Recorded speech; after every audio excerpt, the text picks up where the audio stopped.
What's up, guys? Welcome to the channel. My name is Hannah and this is Levi, and today we're going to be giving you tips for a first timer visiting Walt Disney World. The first tip we would have for you is to make sure you're spending at least 3 to 4 days in the parks. Don't try to do any half days at Disney. First of all, it's not worth it for the money, and second of all, you need the full days to experience everything the park has to offer. Another thing to consider is paying for your Disney trip with Disney gift cards. And you can get Disney gift cards at Sam's Club and Target, and they each have certain percentages off. So for example, Target Red Card members can get 5% off their Disney gift cards. So if you just rack up on a bunch of gift cards and pay for your entire trip that way, you'll get a small percentage off on the overall cost.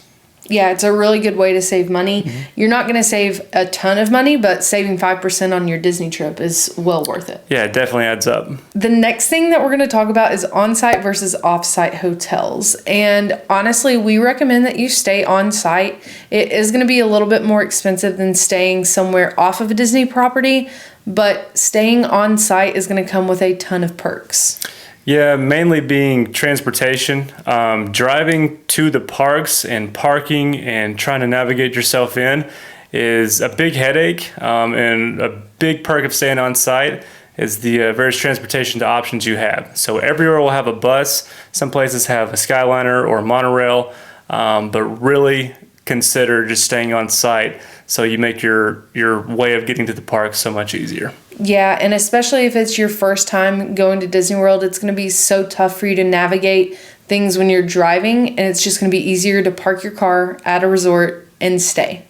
It's not very hard to get anywhere from your resort. Yeah. So, and even the lowest tier hotels are still pretty nice. Like, you're going to have a nice bed, you're going to have a nice TV, shower, amenities. It's just worth it to stay on site. So transportation is a huge benefit of staying on site, but you also get early park entry 30 minutes before other guests. So that's another huge benefit of staying on site. Yeah, as long as you get there early, show up on time, kind of beat the crowds, you can knock out, 3 or 4 rides if you plan wisely before other people get in the parks. Yeah, so that's a huge benefit. Another one is going to be your dining reservations, which we will talk about a little bit later. But staying on site lets you reserve your dining reservations a little bit before off-site guests. If you do decide to stay on site, there are a couple different buying options for your hotel and your tickets. So a lot of times Disney offers vacation packages, and that will differ from the price of buying separate. Now, sometimes the vacation packages offer more things that you might not necessarily want or need, and then buying individually your hotel and your park tickets would end up being cheaper for you. But also, just look at all the packages that they offer, because if you want a certain dining plan, or you want a certain tier of hotel, or you want a certain type of park ticket, Disney offers a lot of packages that will be discounted opposed to buying separately. Yeah, so just check those out and make sure you price both ways and make sure you're getting the best deal possible. The next thing with that is going to be discounted tickets. Discounted tickets are available. You just have to know where to look in the reputable sites. So Undercover Tourist is a really good one, and so is Orlando Informer. You can go on there and you can put in the days that you're going to the parks, and they have Disney World tickets for a little bit of money off. One thing to note, if you use a third party like Orlando Informer or Undercover Tourist, is you cannot use Disney gift cards to purchase your vacation. So you can only use Disney gift cards if you're booking directly with Disney. And you're not going to be able to really book your hotels through those sites, but they will have discounted tickets for you. So when you're purchasing your tickets on the Disney website, it's going to give you an option for Park Hopper.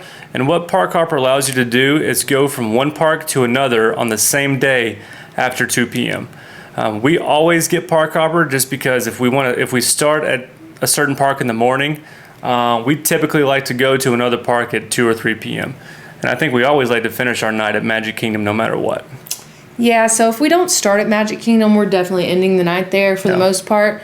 I don't think Animal Kingdom is a full day park, personally. Some people love it, but I'll spend like a morning there and then hop back over to Magic Kingdom. So it's really nice to have that flexibility, especially if it's your first time going, because if you love Magic Kingdom or if you love Hollywood Studios, you might want to go there again, and you don't want to just be limited to that one single park day that you've reserved. That's true. And if a certain ride is down for a day. If you want to ride Rise with Resistance and for whatever reason it's down, like you have the ability to go the next day with your park hopper. It's also worth noting that it is going to be a slight upcharge to add park hopper to each day on your ticket. And you can't book park hopper for certain days of your trip. It has to be for your full trip. So if you do 4 days of park tickets, you have park hopper for all 4 days. But once you get your tickets, a very important thing that Disney is requiring you to do is make park reservations. And you need to do those pretty much as soon as you buy your tickets. You want to make sure that you actually have entrance into the specific park that you want to start at for that day. So say your first day that you're there, you want to start at Magic Kingdom.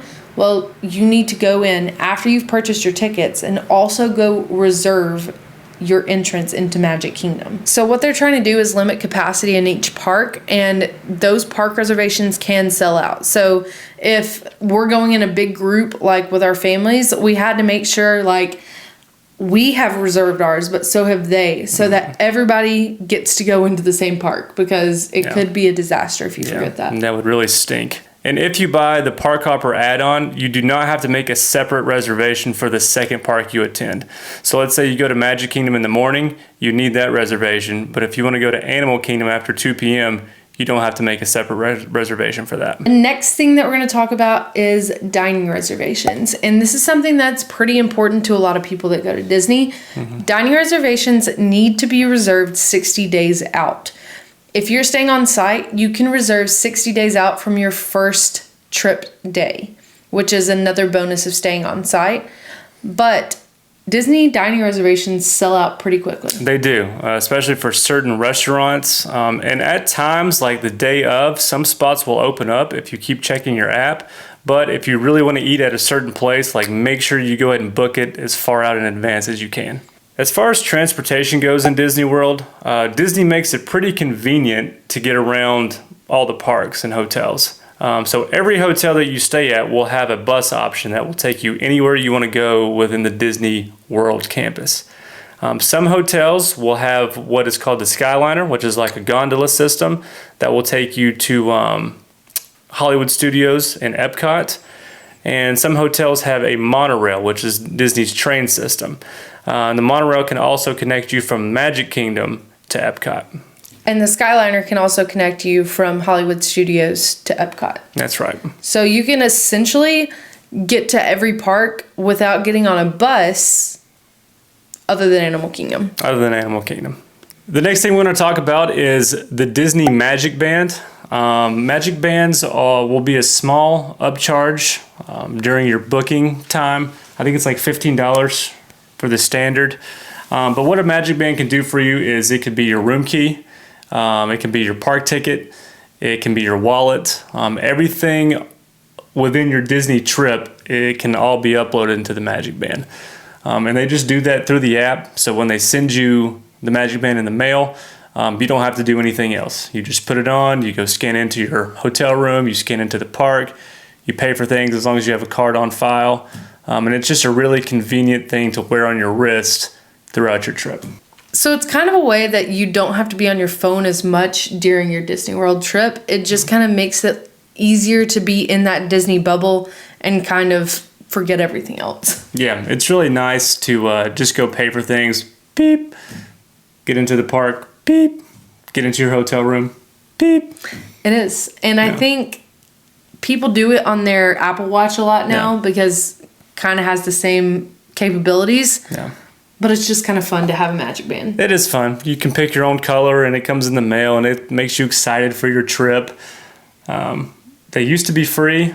Now you got to pay a little bit for them, but I still think it's probably worth it. So another add-on that Disney's going to offer you is Genie Plus and Lightning Lane for your individual park days. Now there are kind of 3 tiers to this confusing system. Very confusing. The first tier is Genie. The second tier is Genie Plus, and the third tier is Lightning Lane. So Genie is actually free. And Disney Genie essentially gives you tips while you're in the park. And what they're going to do is say, like, Pirates of the Caribbean drops below a 15-minute wait. They're going to say, you need to go ride this. It's really good. That's what Genie is. Genie Plus is an additional fee. So it's going to range depending on the park that you're going to and the day that you're going. But it's essentially between $16 to $32 per person per day. And what Genie Plus allows you to do is schedule ride times for your day at the park. What Disney says is that you should get about 3 rides in using Genie Plus. The next tier is going to be individual lightning lanes. Don't get this confused with just a lightning lane, because when you're at the parks, you're going to see lightning lane. That's where you enter if you buy a time with Genie Plus. Individual lightning lanes is going to be a specific ride that you can reserve. So with Genie Plus, you're buying the rights to reserve rides. That doesn't guarantee that you're going to get on Pirates. Individual lightning lane guarantees that you're going to get on a ride. So if you're at Magic Kingdom and you buy an individual lightning lane, you will be able to ride Seven Dwarfs. Individual lightning lanes cost about $13 to $20 per person per ride. So Genie Plus is a basic pool that you get to pick from. The individual lightning lanes will be individual rides, and they're kind of the premier rides at each park. Does that make sense? As much as it can. And if you do decide to buy Genie Plus, know that you're probably not going to get the marquee rides or what you think are the marquee rides at each park. So for example, Genie Plus at Magic Kingdom will not allow you to get on Mine Train or the new Tron ride.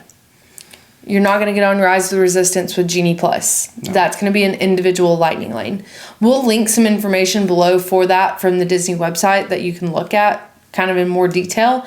And there are more videos on this that I said, go ahead, go watch those, because it's a very detailed, very convoluted system. So, also, it's very important to understand that just because you have Genie Plus doesn't give you the entitlement to just walk up to the lightning lane. Like, you have to schedule your ride. So many times we saw people with Genie Plus purchase just walk up into the lightning lane and get denied because they hadn't scheduled a time. Yeah, that is true. Yeah. And I think that's frustrating. Yeah. Like, Disney doesn't make it abundantly clear how it works. So I can understand why people are pretty disgruntled in the moment. So essentially, to reserve your times, you have to purchase your Genie Plus or your lightning lane the day of. So it's available for you to purchase the morning of. And then at 7 a.m., you can start reserving your times. The next thing we highly recommend is familiarizing yourself with the Disney World app before you go down to the parks. It's really important that you kind of understand the maps of each park. You can do that while looking on the app. Like, you can look on the app from home and you can familiarize yourself with every single place in the park, the rides, where to eat, all that good stuff. You can make reservations on the app. You can pay for food and mobile pickup with the app.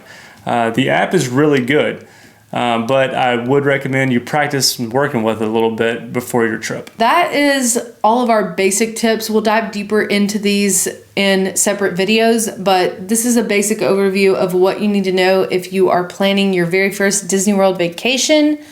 Also, if you need a little bit more help, don't hesitate to reach out to a travel agent, because their services are completely free for you. They're paid through Disney.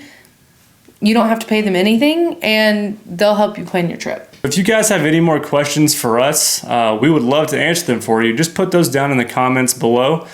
And if you like this video, be sure to subscribe so you can stay in tune with all of our future content. And thank you guys so much for watching, and we will see you in the next one. Thanks.